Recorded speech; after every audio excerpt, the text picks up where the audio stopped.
Muli na namang pinatunayan ni LA Tenorio na kalabaw lang ang tumatanda na pahanga si Coach Tim Cone. Napakamot na lang sa ulo si Junmar Fajardo dahil sa nangyari. Habang nagbabalik na naman mga idol ang TNT tropang 5G sa finals, tumaas palalo ang tsansang makamit ang Grand Slam. So ayun na nga mga idol, mainit-init ngayon ang TNT tropang 5G sa kanilang campaign dito sa PBA Philippine Cup looking for Grand Slam. Muli na naman kasing nakakabalik sa finals ang kupunan matapos nilang talunin sa best of 7 series ang Rain or Shine Elasto Painters. Nagtapos mga idol ang semis na may 4-2 record hanggang Game 6 lang yan mga idol at hindi na umabot pa sa Game 7.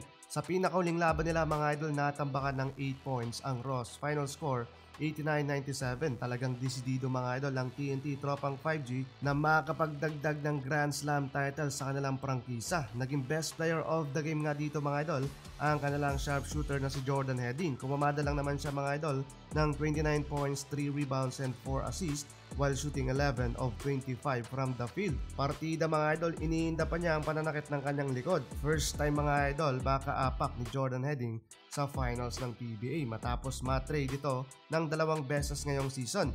At kung sakaling mag-champion mga idol ang TNT dito sa Philippine Cup, kauna-unahang title din ito ni Jordan Hedin plus first career highlights. Maganda yung naging paggalaw ng TNT sa trade kahalili mga idol ni Ray ng Batak na kasalukuyang may injury plus scorer na pamalit din kay RR Pogoy na may injury din. Habang sa kabilang kupunan naman mga idol, what a disappointment na naman ang nangyari sa Rain or Shine Elasto Painters. Daming nasasayang dyan mga idol na pagkakataon ng Ross. Ilang beses na din nila itong playoff appearance pero bigo mga idol na makaabante sa finals. Ayon mga idol kay Coach Yeng Yao, malaki sana ang naging diferensya ng series kung available ang kanilang big man na si Bubelga.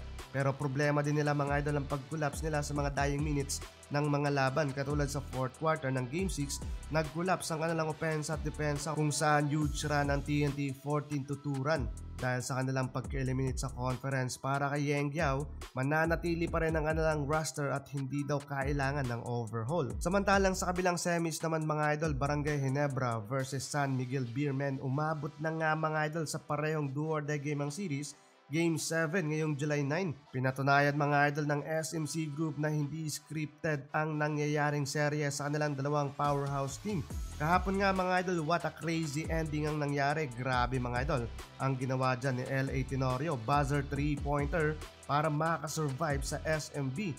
Final score 87-88 mula yan sa naging assist ni Scottie Thompson. Highly contested pa yan mga idol ni Jericho Cruz. Ayon sa SMB veteran guard na kaya pa daw ni LA Tenorio makipagsabayan sa mga mas bata sa kanya at baka sa mukha niya mga idol yung pagka-amaze sa ginawa ni Teniente. Kahit ang mismong coach ng Barangay Ginebra na si Tim Cone laking pasasalamat niyang nakaka-survive sila at nabigyan pa ng pagkakataong lumaban sa Game 7.